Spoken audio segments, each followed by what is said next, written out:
PCB chairman Mohsin Naqvi exactly वही काम कर रहे हैं जो उनसे पहले आने वाले पीसीबी चेयरमैन ने किया, यानी पिक एंड चूज करना, अपने फेवरेट प्लेयर्स को नवाजना और जो फेवरेट नहीं है उनके ऊपर सारा एहसाब करना और उनके ऊपर सारी सख्तियां करना। अब पिछले कुछ दिनों में जो उन्होंने दो फैसले किए हैं, दो बड़े इंपॉर्टेंट फैसले किए हैं, उन दोनों फैसलों से आपको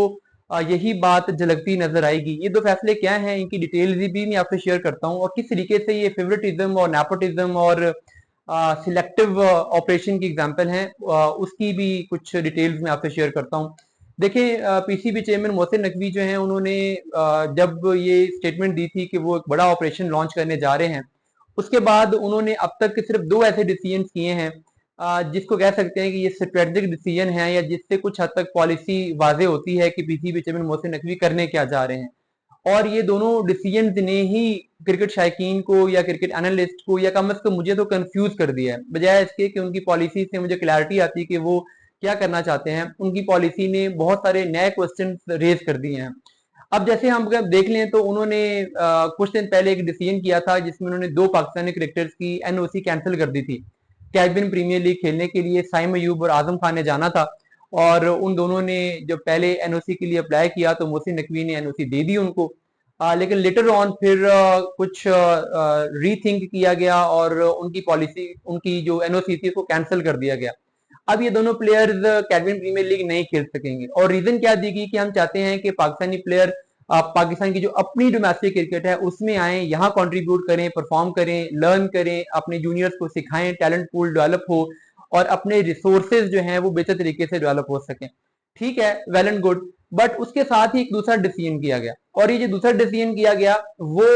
इंतहाई भयानक डिसीजन था। यानी ये जो दो लोग जिनको आपने बैन किया है, यानी साइम अयूब और आजम खान, ये अगर कैबिन प्रीमियर लीग खेल भी लेते तो पाकिस्तान की डोमेस्टिक क्रिकेट को, पाकिस्तान के क्रिकेट स्ट्रक्चर को, पाकिस्तान की टीम कॉम्बिनेशन को कोई खास फर्क नहीं पड़ता, क्योंकि आजम खान तो फर्स्ट क्लास खेलते नहीं है, सिर्फ व्हाइट बॉल खेलते हैं और सिर्फ टी20 खेलते हैं। साइम अयूब समहाउ तीनों फॉर्मेट्स खेलते हैं। लेकिन जो हमारे सीनियर प्लेयर्स हैं जिनका पाकिस्तानी क्रिकेट में आकर खेलना, यहाँ रहना बहुत जरूरी है हमारे डोमेस्टिक प्लेयर्स की मोटिवेशन के लिए, उनकी ग्रोथ के लिए, जिनसे लोग मोटिवेट होते हैं, सीखते हैं, उनको आपने क्या कर दिया है, उनको अपने फ्री हैंड दे दिया। अब पीसीबी ने जो कल एनओसी जारी की है उसमें उन्होंने हारिस रऊफ को भी क्लियर कर दिया कि ठीक है आप जाएं और जाके एमसीएल खेलें। उन्होंने जमान खान को भी क्लियर कर दिया, उन्होंने इसमें मोहम्मद आमिर को भी क्लियर कर दिया और इसके अलावा जो हमारे senior player all-rounder Shadab Khan हैं वो भी खेल रहे हैं। तो अब मुझे समझ नहीं आती कि ये जो चार प्लेयर्स हैं, Shadab Khan out of form थे, उनका 4 डे क्रिकेट खेलना बहुत जरूरी था, मगर वो जाके टी20 क्रिकेट खेल रहे हैं। जब तक आप 4 डे क्रिकेट नहीं खेलेंगे, आपका जो बॉलिंग रिदम है, आपका बाजू घूमना है, हाथ की मूवमेंट है, आपकी रिस्ट है, आपकी लाइन लेंथ है, वो बेहतर नहीं हो सकती। जमान खान को, हारिस रऊफ को और मोहम्मद आमिर को पाकिस्तान की डोमेस्टिक क्रिकेट में अगर ये बॉलर खेलते हैं तो उससे नए फास्ट बॉलर इंस्पायर होते हैं। लेकिन आपने उनको परमिशन दी कि ठीक है आप जाके लीग खेलें, एमपीएल खेलें। तो आप खुद जिन क्रिकेटर्स को डोमेस्टिक क्रिकेट में लाने की जरूरत है, जिनका यहाँ पर मौजूद होना बहुत जरूरी है, उनको तो आप बाहर भेज रहे हैं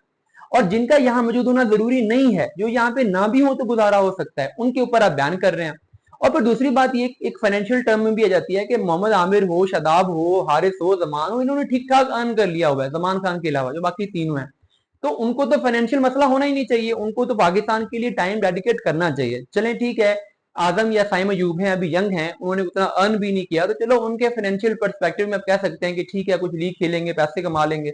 उनको हालांकि आप परमिशन दे देते तो मसला नहीं था। तो ये जो एक दोगली पॉलिसी है, ये जो एक कंफ्यूज पॉलिसी है, अपने फेवरेट्स को परमिशन दे देना, स्टार्स को परमिशन दे देना ताकि लैशबैक ना आए, वो नाराज ना हो, और जो बेचारे नए प्लेयर हैं, यंग करेक्टर्स हैं, जिनका उस तरीके से मीडिया में स्टांस नहीं है, मीडिया में सपोर्ट नहीं है, जो कुछ कर नहीं सकते, उनके ऊपर आप कुल्हाड़ा चला के समझते हैं कि आप एक्शन लेके पाकिस्तानी क्रिकेट को ठीक कर लेंगे, तो ये आपकी गलतफहमी है।